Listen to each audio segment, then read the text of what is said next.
That must hurt you, scratching your head a little bit at how you've come away from that empty-handed in the end. Yeah, although we were 2-0 down, of course, at a certain point. But good comeback, although it didn't feel to me that we deserved to be 2-0 down at the moment we were. But players reacted really well. We came back to 2-2.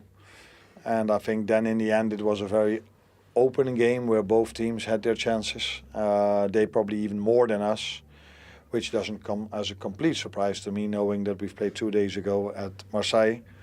And for the last 5, 6, 7, 8, 9, 10 games, we mainly have to play with the same players for the players we have available. And then sometimes a few of them could be, in the end of the game, a bit tired. And I think that's what you could see today in the end as well.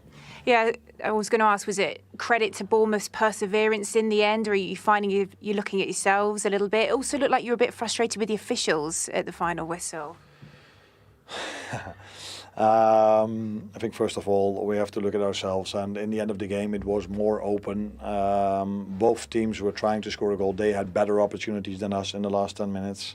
And then in the end there's a long throw in, which led for them to a goal. For me, 4 minutes of added time was by far not enough.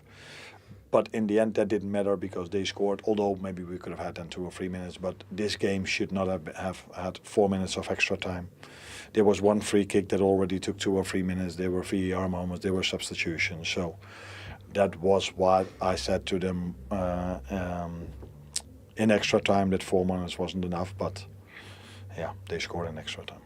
Whilst you did find a way back to 2-2, I suppose ultimately you gave yourselves a lot to do with those 2 Bournemouth goals inside 7 minutes of that first half. How did you see that period of the game?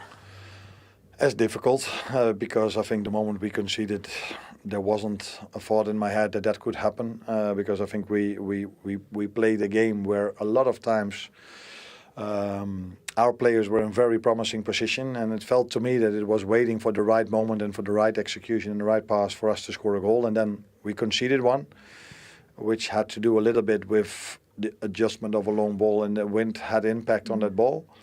And then we went down to 10 men because of that goal, and yeah, we were down to 10 and they scored their second, and that was the only few minutes apart from the last 10 minutes, I think, where we had some problems with them. But yeah, the result is another loss. So the trouble was you were a man down for that second goal, and it looked like you were doing everything you could to gesture to the players, kick the ball out, let's get him on the pitch. How do you see it now? Is it with regret? Perhaps you didn't get the player on sooner. Is it the player's responsibility to kick the ball out? You can bring a player on sooner if the ball is not out of play. And the player was injured, Joe Gomez.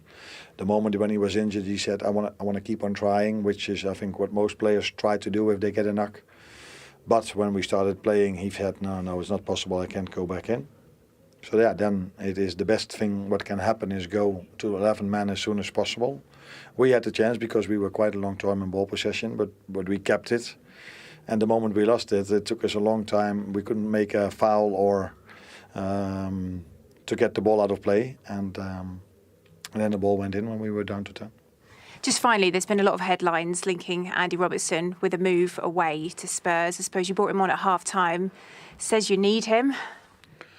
I think I need all my players, but Robbo had to come in at half-time. In my opinion, I always knew that for Milos, another 90 minutes against a very intense Bournemouth side was not a possibility for him. So I always knew I had to bring him in, but I had already had one substitution in the first half. Then you don't have another.